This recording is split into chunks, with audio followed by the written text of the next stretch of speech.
믿음의 고백 함께 하면서 하나님 말씀 앞에 나아가겠습니다. 하나님은 나를 사랑하신다. 하나님은 내 인생에 크고 비밀한 계획 가지고 계신다. 하나님 오늘도 나와 동행하셔서 그 계획 이루어 주신다. 아멘. 그렇게 될 줄로 믿습니다. 제가 군에 있을 때 이 로또 복권이 처음 나왔습니다. 그래서 제가 말년 병장 때 일이었는데요. 그때 몇 주 동안 당첨자가 나오지 않아서 당첨금이 무려 407억의 당첨금이 됐던 때가 있었습니다. 여러분도 혹시 기억하시는지 모르겠는데요. 제가 그때 군 복무 중이었기 때문에 저는 로또를 살 수는 없었지만 뉴스에서 그런 이야기가 나오는 것을 들으면서 밤에 잘 때 혼자 생각을 했습니다. 야, 저거 내가 당첨되면 얼마나 좋을까. 그러면서 혼자 상상의 나래를 펼치는 거죠. 이제 몇 억은 어디 쓰고 막 이런 식으로 생각을 했던 때가 있습니다. 여러분 400억입니다. 400억. 생각만 해도 너무 좋지 않으십니까? 이 돈이라는 것, 우리에게 큰 돈이 들어오는 것을 생각할 때 참 좋습니다. 이 돈이라는 것이 우리 마음에 큰 기쁨을 줍니다. 그러니까 돈을 좋아하지 않는 사람이 과연 얼마나 있을까요? 제가 어제 저희 아내에게 농담으로 내가 온 거 줄 테니까 내일 나 대신 설교 좀 해주면 안 돼? 그랬더니 100억을 줘도 안 한다 이런 얘기를 하던데 100억 주면 해야죠, 그죠? 네.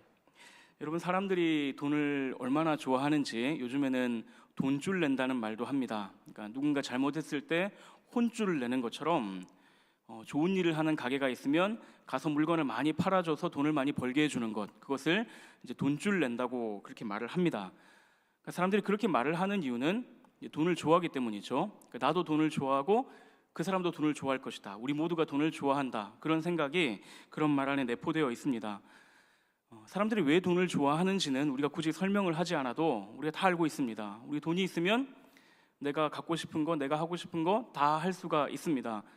돈으로 할 수 없는 것이 과연 얼마나 있을까? 뭐 이렇게 유전무죄, 무전유죄라고 말하는 것처럼 심지어 범죄를 저지르고도 돈으로 덮을 수 있는 그런 일들을 우리가 보면서 돈이 있으면 모든 것을 다 할 수 있을 것 같습니다. 반면에 돈이 없으면 참 불편하죠. 하고 싶은 건 못하는 건 많고 어떤 때는 참 사람으로서 모멸감을 느껴야 되는 그런 일을 겪을 때도 있습니다. 그래서 할 수만 있다면 돈이 많으면 좋겠습니다. 자, 그런데 우리 성도들에게는 이 돈에 대해서 또 다른 마음이 있습니다. 이 돈이 좋지만, 돈을 많이 가지고 싶지만 그런 생각을 하면 좀 하나님께 죄를 짓는 것 같고 또 죄책감이 느껴집니다. 그러니까 돈을 좋아하는 마음과 돈을 불편하게 여기는 마음이 동시에 있는 것입니다. 그렇다면 사랑하는 성도 여러분, 이 돈은 좋은 것입니까? 아니면 나쁜 것입니까? 사실 이 돈이 좋으냐 나쁘냐라는 이런 식의 접근은 그렇게 바람직하지 않습니다. 왜냐하면 진짜 문제는 돈이 아니기 때문입니다. 문제는 돈이 아니라 만족입니다. 이 만족이라는 것은 부족함이 없이 충분하다고 느끼는 것을 만족이라고 하는데, 우리가 더 가지고 싶어 하는 것, 많이 가지고 싶어 하는 것은 만족하지 못하고 있다는 그런 것입니다. 사람들이 돈에 대해서 주로 그렇죠.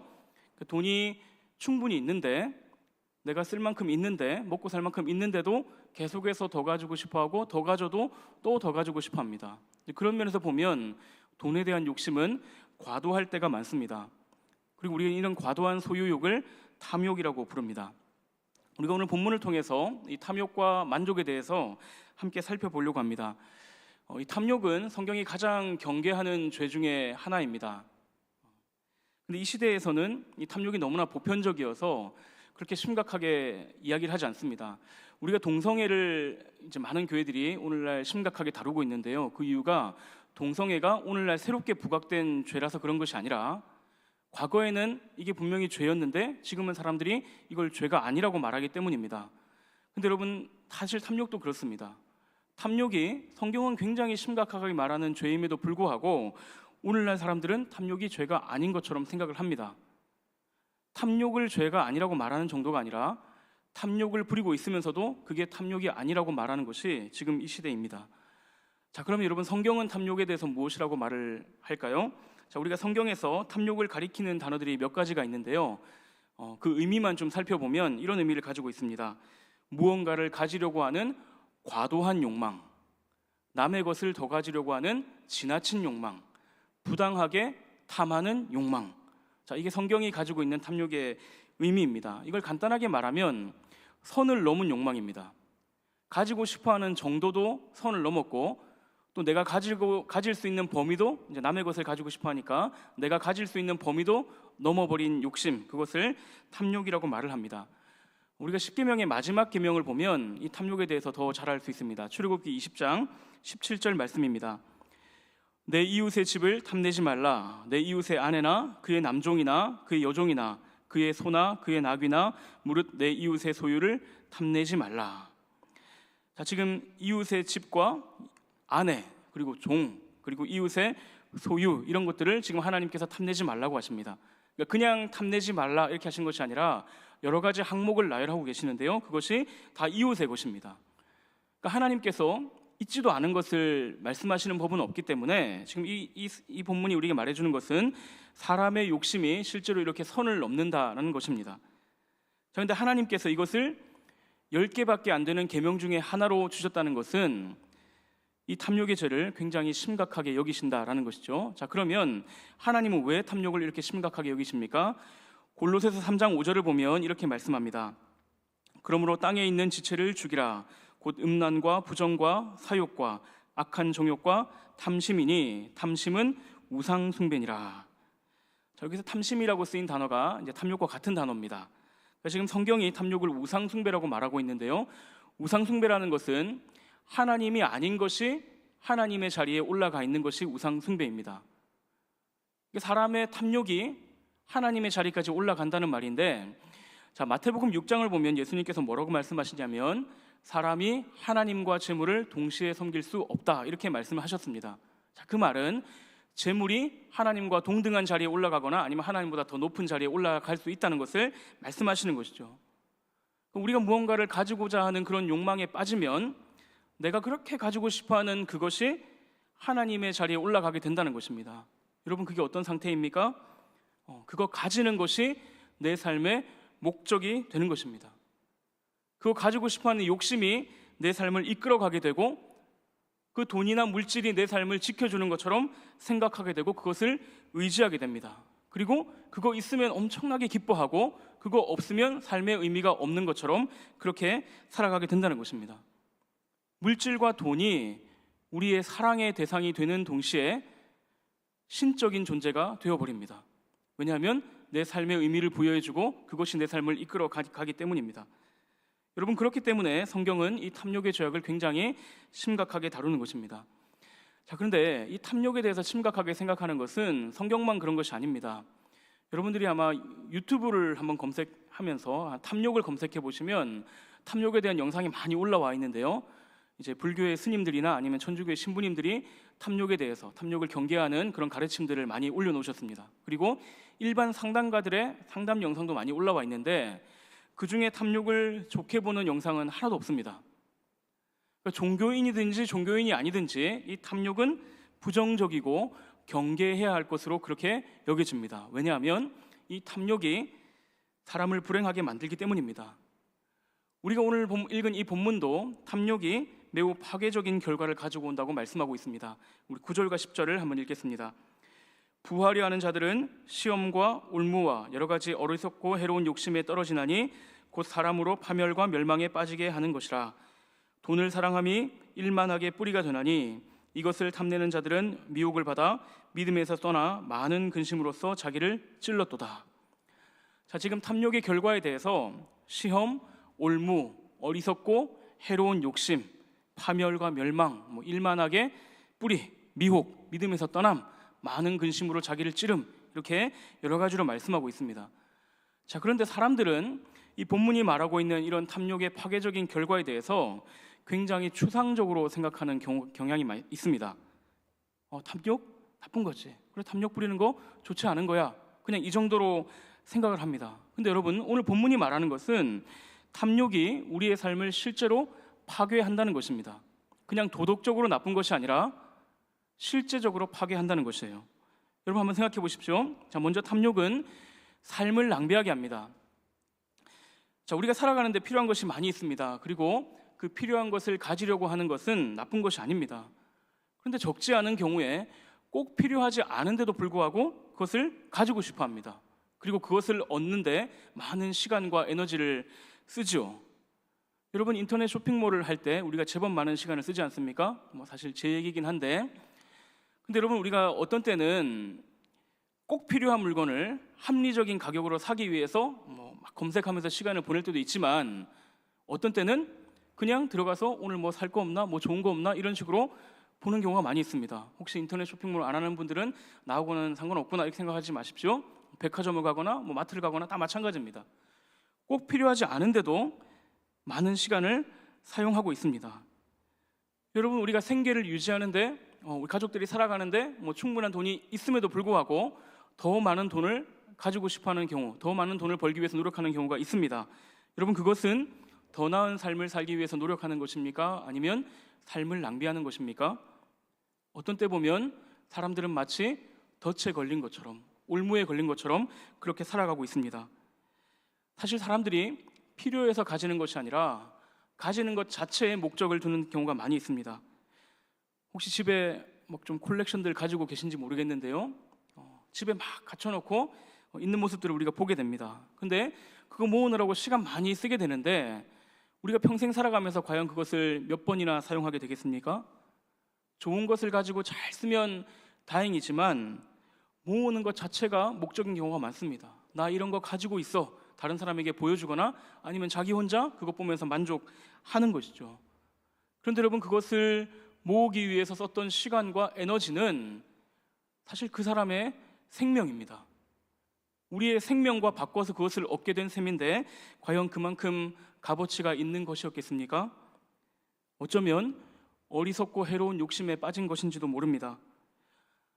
내가 지금 타고 있는 차에 만족하고 있었습니다. 몇 년 전에 사가지고 정말 만족하면서 타고 있었는데 이번에 새로 나온 차에 마음이 탁 꽂힌 거예요. 그 차 타고 다니는 사람 보니까 너무 부럽습니다. 그러고 나서 내 차를 딱 보게 되면 어떻습니까? 내 차가 구닥다리처럼 보이고 내가 이 차를 타고 다니기 때문에 초라하게 느껴지는 일이 일어납니다. 근데 여러분, 그것이 집일 수도 있고 냉장고일 수도 있고 옷일 수도 있고 가방일 수도 있고 심지어 배우자나 자녀일 수도 있습니다. 그런데 여러분, 실상은 어떻습니까? 내가 갖고 싶은 거 그거 딱 가지면 가져서 얻는 기쁨은 잠깐입니다. 얼마 지나지 않아서 또 새로운 상품이 나오게 되면 내가 이전에 그렇게 갖고 싶어 했던 그것은 다시 구닥다리가 되고 이전에 내 삶의 가치를 높여줬다고 생각했던 그것 때문에 내 삶이 다시 초라해지는 그런 경험을 우리는 많이 하게 됩니다. 여러분, 탐욕은 그렇게 우리를 속입니다. 그리고 많은 사람들이 여기에 속아서 그냥 차 몇 번 바꾸고 이사 몇 번 가다가 끝날 인생처럼 그렇게 살아가고 있습니다. 그런데 또 거기에 속아 넘어가죠. 여러분, 이런 식으로 내가 가진 것을 가지고 나 자신을 평가하게 되면 다른 사람의 삶에 대해서도 똑같은 기준으로 평가하게 됩니다. 그 사람이 입고 있는 옷, 그 사람이 타고 다니는 차, 그 사람이 살고 있는 집, 그것이 그 사람입니다. 그 사람의 인격과 그 사람의 됨됨이, 이런 것은 별로 중요하지 않습니다. 여러분, 요즘에 사람들이 휴거, 빌거 이런 말을 쓰는데요, 사실 무슨 의미인지 알 필요도 없을 정도로 너무나 천박한 말입니다. 그런데 여러분, 우리가 가슴에 손을 얹고 한번 생각해 봅시다. 우리는 다른 사람에 대해서 그런 식으로 평가하지 않는 그런 사람입니까? 오늘 본문이 말하는 것처럼 탐욕은 일만 악의 뿌리입니다. 그리고 악이라는 것은 반드시 다른 사람을 해칩니다.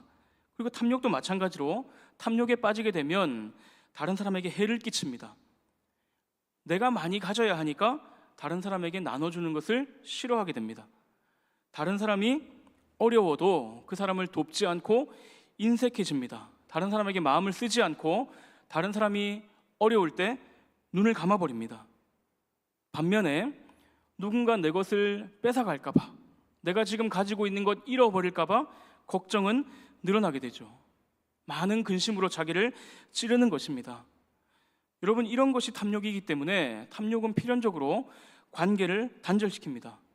탐욕을 부리는 사람은 자기 자신만 불행해지는 것이 아니라 다른 사람도 불행하게 만듭니다.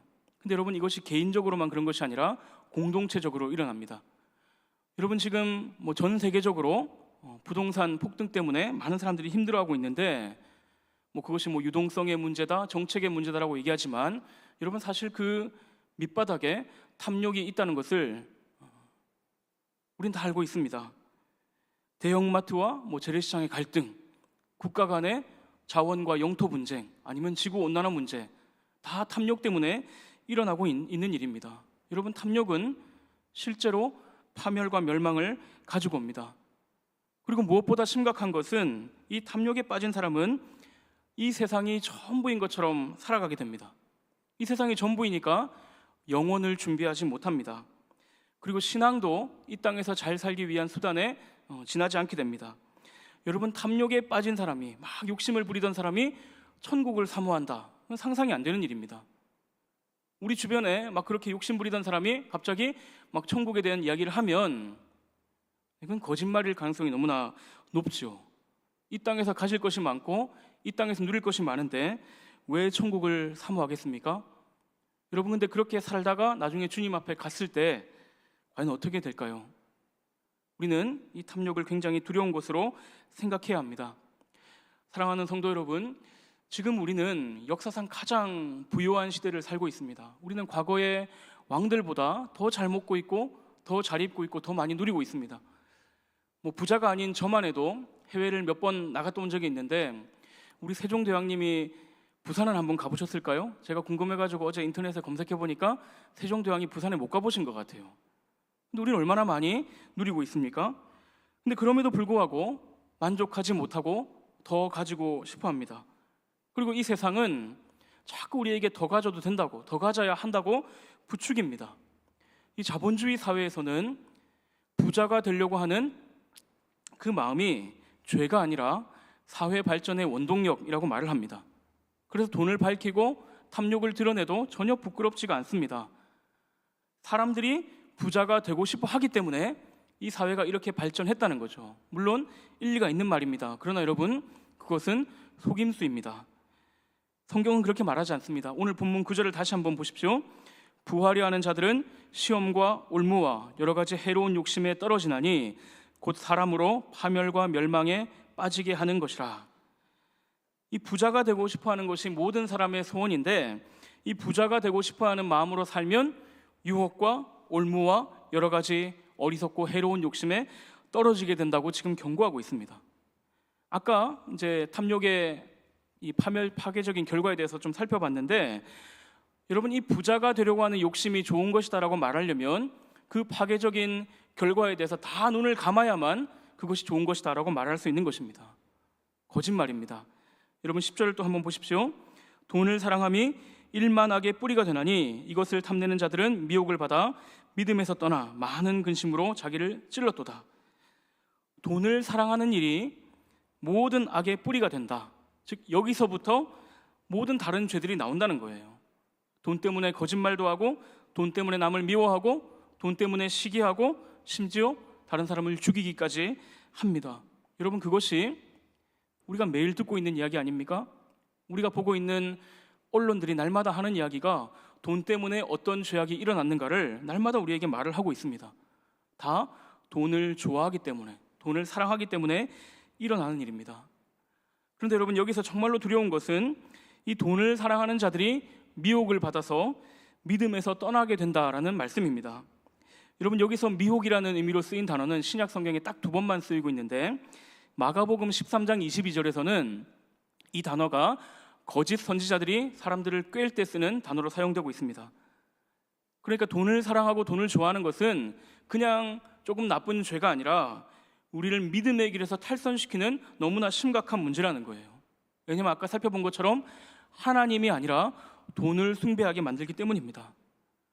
사랑하는 성도 여러분, 지금 이 일이 저와 여러분의 바로 옆에서 어쩌면 바로 우리에게 일어나고 있는 일입니다.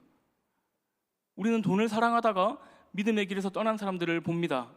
젊었을 때 정말 헌신적이고 뜨거운 신앙을 가지고 있었는데 돈 맛을 보고 나더니 그냥 돈에 빠져가지고 돈밖에 모르는 사람처럼 살아가는 그런 분을 볼 때가 있습니다. 뭔가를 가지고자 하는 욕심이 너무 지나쳐서 그것 때문에 자기 비하에 빠지고 삶이 망가지는 경우도 있습니다. 탐욕에 빠지게 되면 많이 가져도 문제고 가지지 못해도 문제가 되는 것입니다. 자, 그렇다면 사랑하는 여러분, 제가 지금까지 너무나 부정적인 이야기를 계속 말씀드렸는데요, 우리가 뭔가를 가지고자 하는 마음은 다 탐욕이고 다 정죄받아야 됩니까? 그렇지는 않습니다. 우리는 가져야 하고요, 가지려고 할 수 있습니다. 자, 그런데 어느 선에서 만족할 것인가를 정해야 합니다. 만족해야 되는 거예요. 그러면 그 선이 어디입니까? 자, 오늘 본문 8절이 이렇게 말씀하고 있습니다. 우리가 먹을 것과 입을 것이 있은즉 족한 줄로 알 것이니라. 자, 이 먹을 것과 입을 것은 가장 기본적인 것, 이제 의식주를 말하는 것이죠. 근데 그것만 있어도 만족해야 한다, 이렇게 말하고 있습니다. 굉장히 야박합니다. 그렇죠? 좀 많이 주면서 만족해야 이러면 좋겠는데, 먹을 것, 입을 것만 있으면 만족해야 된다, 이렇게 말하니까 너무 야박합니다. 자, 그런데 여러분, 바울이 왜 이렇게 말을 할까요? 자, 그 이유가 7절에 나와 있습니다. 7절을 보겠습니다.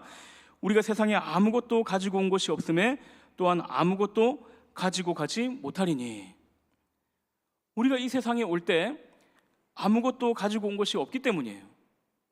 아무것도 가지고 온 것이 없는데 지금 나에게 먹을 것이 있고 입을 것이 있다, 그러면 충분히 감사할 제목이 된다는 거죠.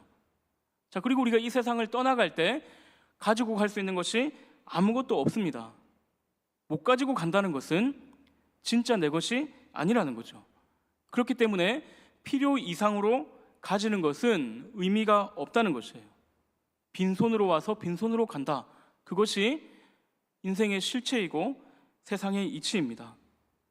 사랑하는 성도 여러분, 여기 너무나 중요한 진리가 있습니다. 이거 불교에서도 공수래 공수고 이런 말하니까 대단치 않은 말 같지만 여기 너무나 중요한 진리가 있습니다. 무엇이 탐욕과 만족을 가릅니까? 소유의 많고 적음이 아니라는 거예요.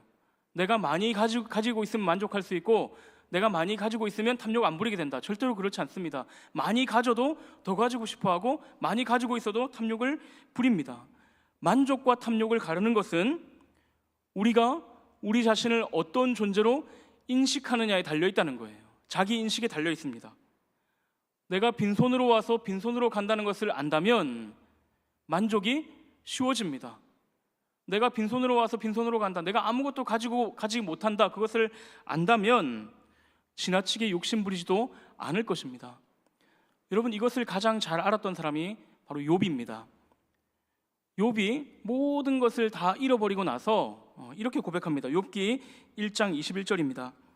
이르되 내가 모태에서 알몸으로 나왔사온즉 또한 알몸으로 그리로 돌아가올지라.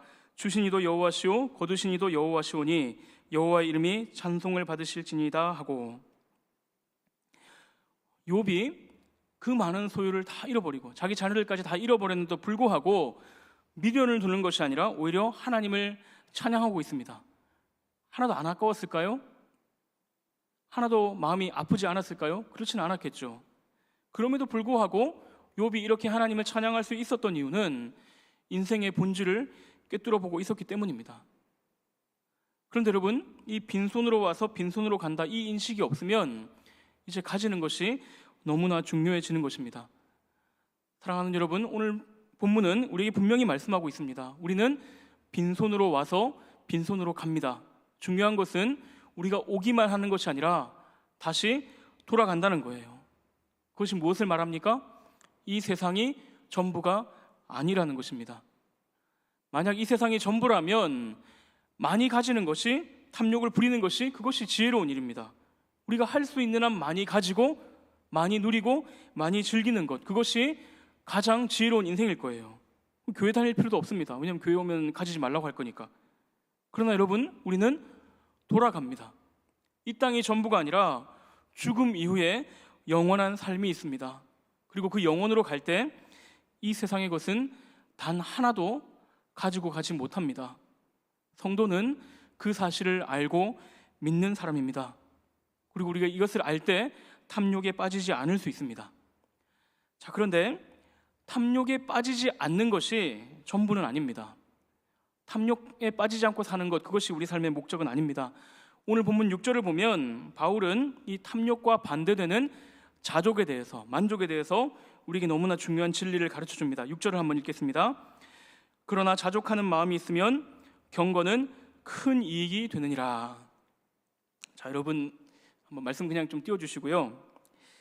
이 말씀을 직역하면 만족이 있는 경건은 큰 이득의 수단이 된다, 이런 말입니다. 만족이 있는 경건은 큰 이익의 수단이다.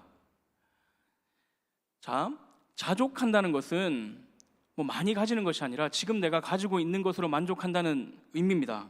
자, 그러면 여러분, 자족과 큰 이득이 절대로 가까이 느껴지지 않죠. 자족과 큰 이득은 굉장히 멀리 있는 것처럼 느껴집니다. 반면에 탐욕과 큰 이득은 딱 붙어 있는 것처럼 느껴지죠. 자, 그런데 오늘 바울이 뭐라고 말하냐면 자족하는 마음이 있으면 경건이 큰 이득을 가져다 준다, 이렇게 말을 하고 있는 거예요.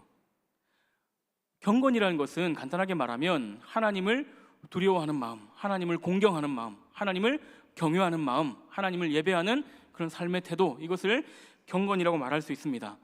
자, 그런데 디모데전서 3장 16절을 보면 바울이 이 경건의 비밀을 우리에게 가르쳐 줍니다. 아까 경건이 지금 큰 이득을 가져다 준다 그랬는데, 여러분 큰 이득을 얻고 싶으시면 한번 바울이 뭐라고 말하는지 한번 잘 들어보십시오. 크도다 경건의 비밀이여 그렇지 않다 하느니 없도다. 그는 육신으로 나타난 바 되시고 영으로 의롭다 하심을 받으시고 천사들에게 보이시고 만국에서 전파되시고 세상에서 믿음 받으시고 영광 가운데서 올려지셨느니라. 크도다 경건의 비밀이여 그렇지 않다 하느니 없도다, 이렇게 말하고 나서 그는 육신으로 나타난 바 되시고, 이렇게 말하고 있습니다. 여기서 말하는 그가 누구입니까? 바로 예수 그리스도입니다. 경건의 비밀과 예수 그리스도가 연결되는 거예요. 왜냐하면 예수 그리스도 없이 경건한 삶을 사는 것은 불가능하기 때문입니다. 이 경건이라는 것은 그리스도 안에 있고 그리스도 안에 있는 사람만 경건한 삶을 살 수 있어요. 그리스도 안에 있는 사람만. 자, 그런데 빌립보서 4장에서 바울이 뭐라고 말하냐면 나는 어떠한 형편에 있든지 만족할 수 있는 일체의 비결을 배웠다, 이렇게 말을 합니다. 나는 모든 상황에 있든지 만족할 수 있다, 이렇게 얘기하는데, 그 바울이 자기의 서신서에서, 바울이 쓴 성경에서 가장 많이 말하고 가장 중요하게 말하는 주제가 무엇이냐? 바로 그리스도 안에서입니다. 그리스도 안에서 내가 만족할 수 있다, 바울이 이야기를 하는 거예요. 그리스도 안에서 만족하고 그리스도 안에 경건이 있습니다. 여러분, 그런 측면에서 볼 때 자족은 경건이고 경건이 자족이에요. 그리고 그 경건이 우리에게 무엇을 가져다 줍니까? 이 경건이 우리에게 큰 이득을 가져다 줍니다. 경건이 큰 이득을 가져다 줘요. 여러분, 경건한 삶을 살면 갑자기 통장 잔고에 0이 막 늘어납니까?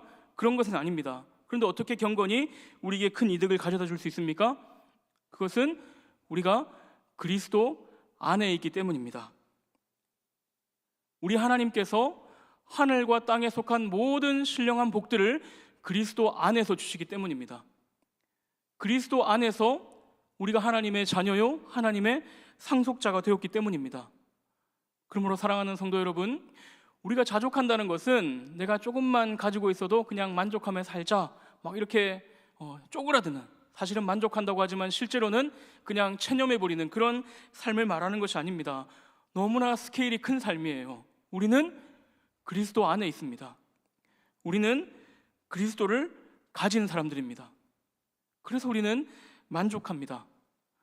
성도가 만족하지 못한다는 것은 가진 것이 적어서 그런 것이 아닙니다. 그리스도 안에 있는 이것을 누리지 못하기 때문입니다. 사랑하는 성도 여러분, 오늘 저와 여러분은 이 자족과 탐욕 중에 어디에 더 가깝습니까?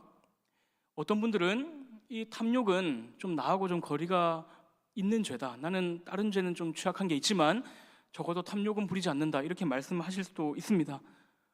또 어떤 분들은 이 코로나 시대에 많은 사람들의 삶이 어려운데 무슨 탐욕이냐, 이렇게 말씀하실지도 모릅니다.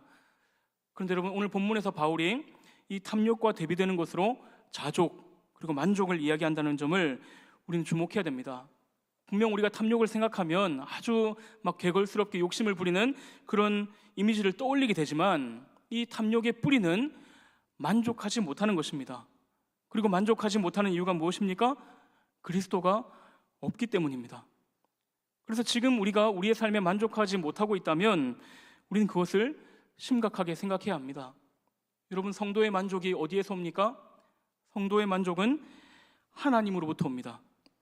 내가 많이 가졌든지 그렇지 못하든지 하나님께서 내 삶을 채우시고 인도하신다는 그 믿음이 있을 때 우리의 마음이 만족이 있습니다. 여러분, 그 만족 아시죠? 그 만족 경험해 보셨죠?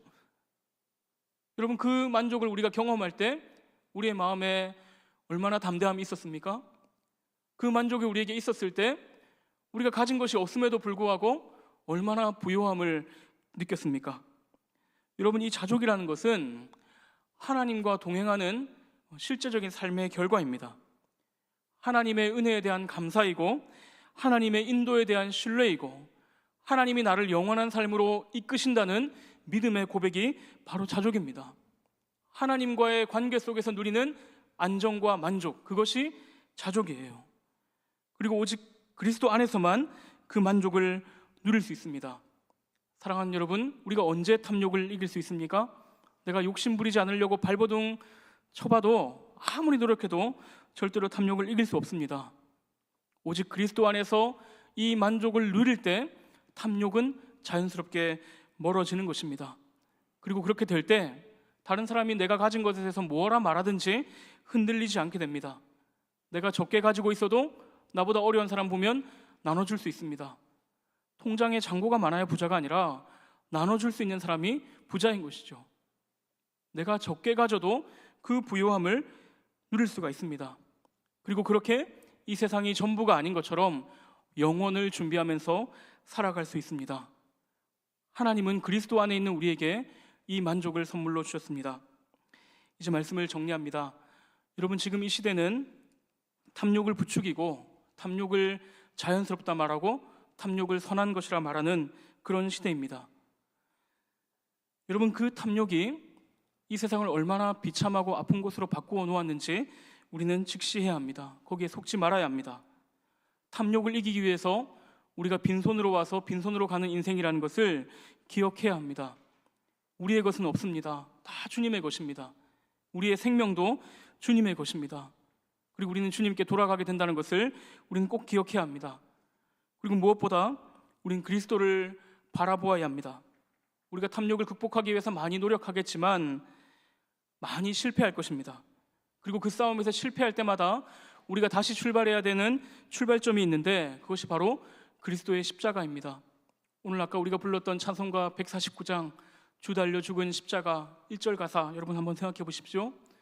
주 달려 죽은 십자가 우리가 생각할 때에 세상에 속한 욕심을 헛된 줄 알고 버리네. 여러분 아멘이시죠? 이 십자가는 탐욕과의 싸움에서 길을 잃은 성도들에게 비춰주시는 하나님의 등대와 같습니다. 이 그리스도의 십자가에는 우리의 다짐과 우리의 의지만으로 억누를 수 없는 이 탐욕을 이길 수 있는 능력이 있습니다. 아들과 함께 모든 좋은 것을 주시는 그 하나님의 사랑과 능력이 이 십자가에 있습니다. 그래서 우리는 이 그리스도 안에서 큰 이득을 얻게 되는 것입니다.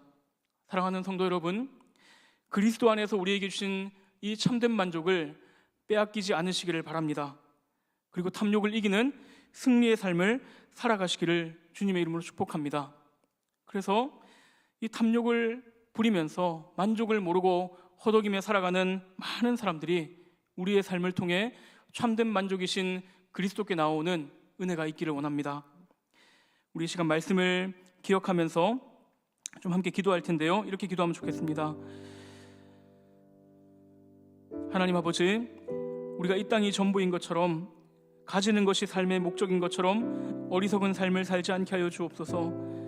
우리가 빈손으로 왔다가 빈손으로 가는 인생임을 기억하게 하시고 하나님께서 주신 것에 만족하고 올바로 누릴 줄 아는 지혜를 허락하여 주옵소서. 하나님, 그리스도 안에 참된 만족이 있는 줄로 믿습니다. 욕심이 우리의 마음을 덮으려고 할 때, 우리의 마음이 길을 잃을 때 그리스도의 십자가를 바라보게 하옵소서. 영원한 하나님의 나라를 바라보게 하여 주옵소서. 그래서 하나님, 내가 탐욕을 이기고 그리스도 안에서 만족하는 삶을 살게 하여 주옵소서. 하나님, 탐욕을 당연하게 여기고 탐욕을 선한 것으로 여기면서 서로가 서로를 불행하게 여기는 이 시대의 아픔을 우리가 보게 하여 주시고, 하나님, 우리가 참된 만족을 누리며 살아가는 그 삶을 통해서 이 탐욕 때문에 허덕이는 많은 사람들이 그리스도께 나오는 복된 삶 살아갈 수 있도록 주님 은혜를 허락하여 주십시오. 우리 시간 말씀을 기억하면서 함께 기도하겠습니다. 하나님 아버지, 탐욕의 시대